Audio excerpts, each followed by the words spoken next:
حي على الفلاح.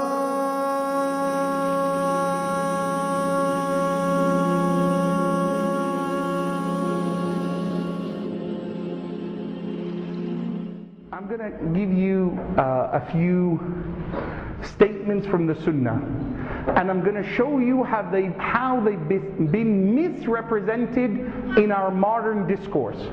One hadith of the Prophet ﷺ says, this is a guide to having a great relationship as a husband and wife. Alright? Number one, the Prophet ﷺ says, it's usually translated, when you eat, feed her. It's like you put some hay in the corner and you say, honey, go feed. Go.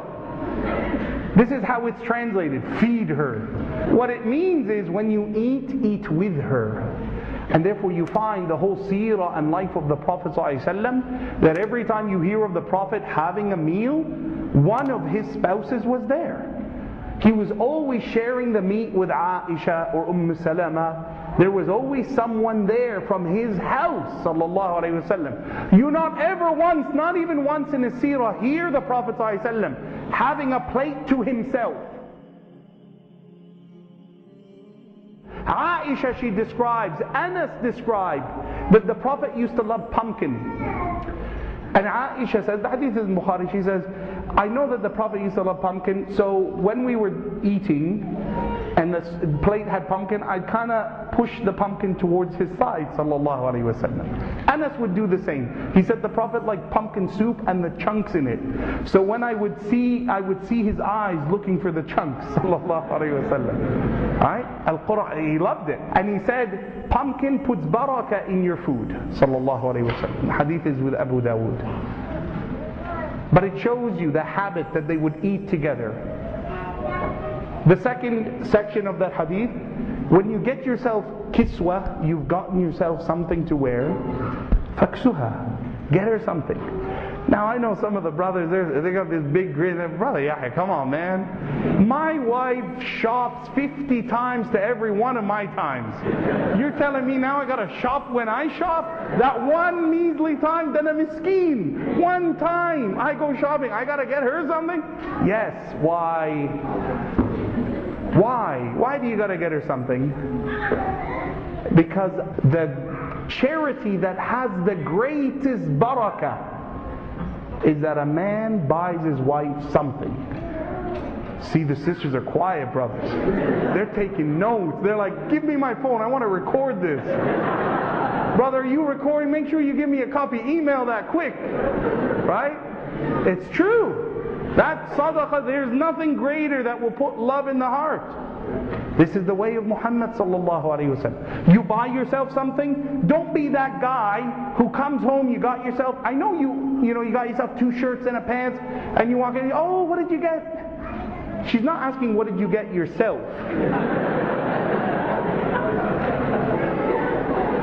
That's not the question. Right? There's more to it than that. What did you get? Including me. Right? Have your wife sit where you sit. Sometimes, you know when you're invited to some brother's house and they go a little bit too far, trying to be more conservative than the Prophet ﷺ, like too conservative, where all of a sudden, the brother meets you, Assalamu alaikum, come on through the front door, mashallah. Sister, go around the back. Be careful of the redbacks, be careful. Yes. Duck, you got to duck, sister, you got to duck. Right? All of a sudden, sister, just come around the back. Don't worry, when you go out, you come up, you'll find the kitchen. You'll be in the kitchen. Don't worry. So you ask this polite question. He says, Assalamu alaikum, akhi. Where the sister's going to sit? Oh brother, they'll be comfortable. I put the garden chairs in the kitchen. You're sitting on this lounge, mashallah, you're on the couch, you're comfortable.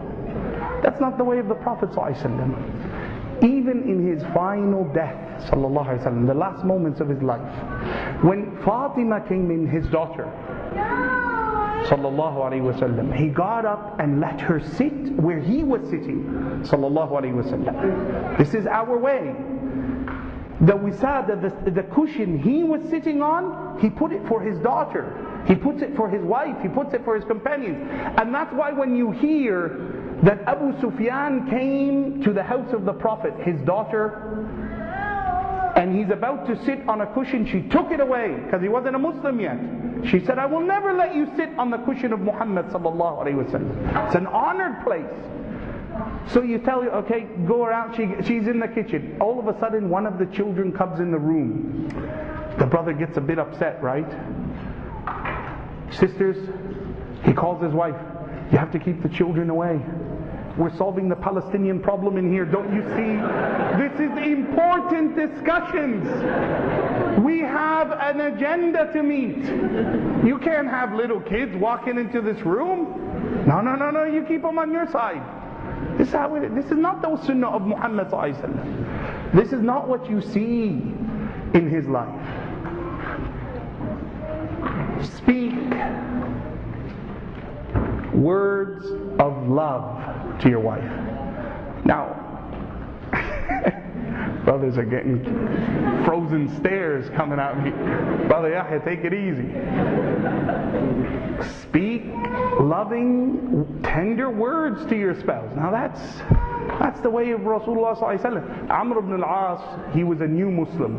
Now Amr, he was the one who went to Ethiopia. He tried to bring them back, the Sahaba, Ja'far and the Sahaba who had made hijrah in subjugation, but Allah gave them victory over him. He was an enemy of Islam. But when he came to Islam, the Prophet took his leadership skills to good use. Moments after his Islam, just a few days and weeks, the Prophet sent him as an ambassador to a region, to be the representative of Rasulullah. Amr thought to himself, it must mean that he loves me. Why else would he choose me and not Umar and not Abu Bakr radiallahu anhum ajma'in? So he comes into the masjid and he says, Ya Rasulullah sallallahu alaihi wasallam, man tuhib? Who do you love? Come on, it's got to be me, right? You chose me. All these other guys, you chose me, sallallahu alaihi wasallam. And the Prophet looks at him and says, my wife Aisha, what's wrong with you? What kind of question is that?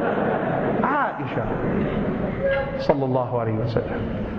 And Amr, he goes, no, of course. I know, of course it's Aisha. Everyone knows. There's no shyness of the Prophet saying, I love my wife, Aisha. You know, some of the brothers ask him, who do you like? Well, my mother. He's shy to say, his wife, right? Well, I love my kids, brother, my wife, Aisha. So he said, no, from the man, Ya Rasulullah. He says, Abuha, her father, she's still on his mind. He doesn't say Abu Bakr, radiallahu anhu. He says, Abuha, who's there? Aisha's still there. The Prophet would sit in his house, sallallahu alaihi wasallam. Hadith is with Abu Dawood. See, when we talk about some of these things, I want you to understand that if you were to witness the Sahaba and the way they conducted, you would think that they were mad. You would be surprised at how they dealt with things. You wouldn't be able to understand them because the way they viewed the world was metaphysical. They understood that how they lived impacts the natural life. If I pray to Allah, it rains. If I don't, Allah will stop it. If I pray to Allah, illness is prevented. Barakah is kept. If I don't, it's lifted. They understood this. So the Prophet was a handyman in his home. One day he saw a rip in his sandal, so he is stitching it. But because he's not good at it, sallallahu alaihi wasallam, and it was an excessively hot day, he's sitting in his room with Aisha, and he's concentrating, and because of concentrating and the heat, he is sweating profusely, sallallahu alaihi wasallam. Aisha sitting across the room with a big grin. She's smiling at him, sallallahu alaihi wasallam. And the Prophet looks up and he sees her laughing, like smiling. He says, Mimma tadhakeen? You laughing at me?